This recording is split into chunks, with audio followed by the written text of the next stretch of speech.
নমস্কার দর্শক শ্রোতা, আজকে একটা অ্যাস্ট্রোলজার টিপস দেবো। এমন টিপস বলতে আপনাদের জানাবো অ্যাস্ট্রোলজি সম্বন্ধে কিছু কথা।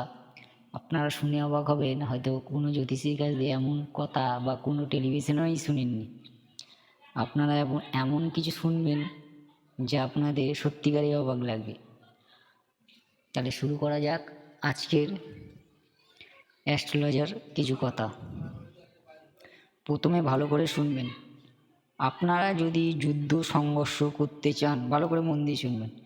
আপনারা যদি যুদ্ধ সংঘর্ষ করতে চান, তাহলে ঝটপট আপনাদের কুশিটা করে নিয়ে যাদের করা আছে তারাও দেখে নেবেন। আপনার লগ্ন থেকে যদি 6, 8, 12-তে কোনো রাহু বা কেতু বসে থাকে, ভালো করে বুঝবেন, রাহু, কেতু বা শনি বসে থাকে, আপনারা নিশ্চিন্তে যুদ্ধ করতে পারেন, আপনারা জয়ী হবেন। কেননা আপনাদের যুদ্ধ করানোর জন্য যে তেজটা দরকার, সে তেজটা কিন্তু আপনারা পাবেন। আর যদি দেখেন যদি রবির সঙ্গে তোমার রাহু বসে আছে, যুদ্ধটাকে পিছিয়ে দেবেন, এগোতে যাবেন না।